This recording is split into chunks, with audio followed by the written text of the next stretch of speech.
We gaan vandaag een spelletje spelen. Zoek de fout. Ik heb hier een doos. DJI Mavic Mini. Wat hebben we daarin zitten? Smartphone afstandsbediening. De afstandsbediening. En extra batterijen. Wat zit daar niet meer in? De Mavic Mini.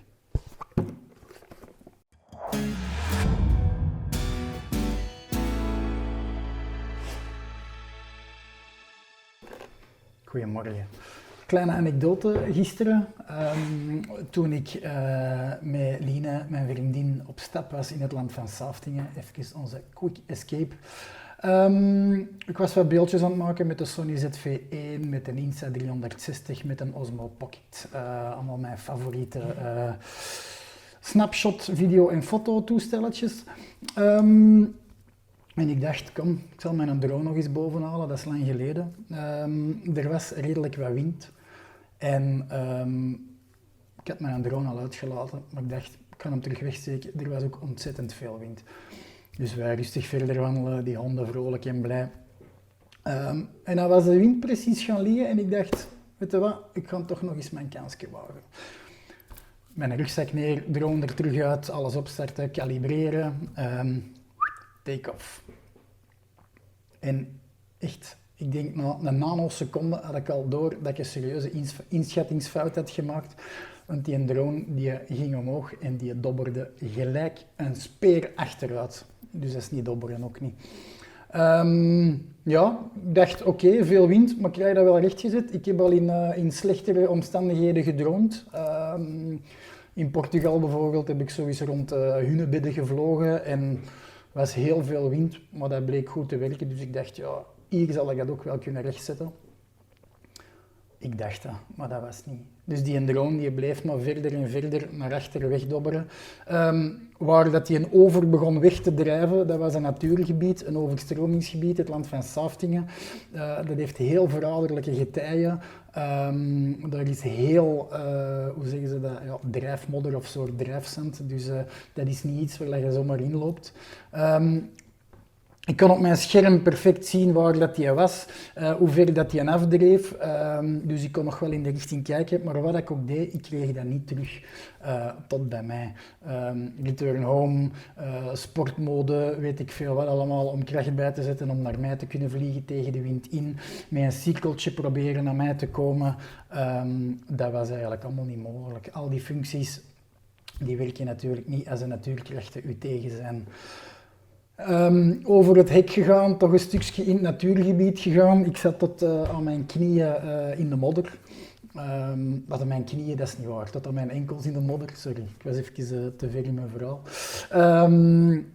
En het enige wat ik kon doen, is proberen. Wachten totdat die batterij leeg was en ik dat alle mogelijkheden had geprobeerd. En in die end, en ik heb het op mijn schermpje gezien, zag ik de drone zakken met de battery warning low, bijna leeg. En ik zag nog juist wat water op het schermpje van mijn smartphone en dan was het gedaan. Pijnlijk moment, leerrijk moment. Ik was daar wel even slechtgezind over. Maar eigen domme foutjes, ik kan daar ook niks aan doen. Maar ik ben wel blij dat dat met de Mavic Mini was en niet met mijn Mavic Pro 2.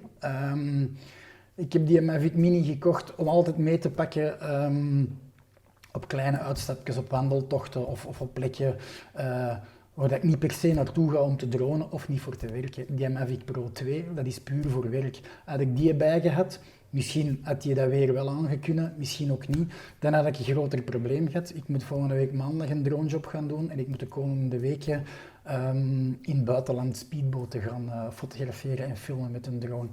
Als ik die Mavic Pro 2 had kwijtgespeeld, dat had een veel duurder en een veel groter probleem geweest. Die Mavic Mini, dat is heel erg.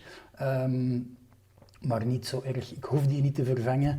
Ik heb nog altijd mijn professionele drone.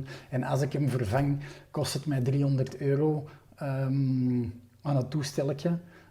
Want alle andere accessoires heb ik. Dus als ik hem vervang, ga ik hem ook niet upgraden. Ik ga gewoon dezelfde kopen. Dat is de minimale kost. Die Mavic Mini deed voor mij perfect wat hij moest doen.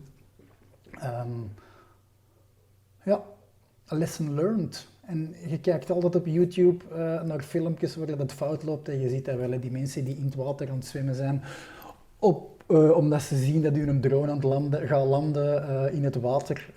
Ik heb daar altijd goed mee gelachen en gedacht, dat gaat nooit met de Nikko gebeuren. Helaas, dat gaat wel met de Nikko gebeuren. Ik denk niet dat het een kwestie is van of het gaat gebeuren, maar van wanneer het gaat gebeuren. Pijnlijk en duur lesje, maar het had veel erger kunnen zijn en ik ging ook mijn eigen veiligheid niet in gevaar brengen, want dat gebied daar is zeer verraderlijk. Dus dat ging ik daar niet op wagen. Dan heb ik er mij ook snel over gezet en dan zien we wel hoe dat we dat gaan aanpakken. Spijtige zaak in ieder geval, lessons learned. Zo, we gaan even met z'n allen tezamen wuiven naar een drone die hier ergens in het natuurgebied ligt. Hè. Dag drone, het was fijn met jou. Slecht beheer van het baasje.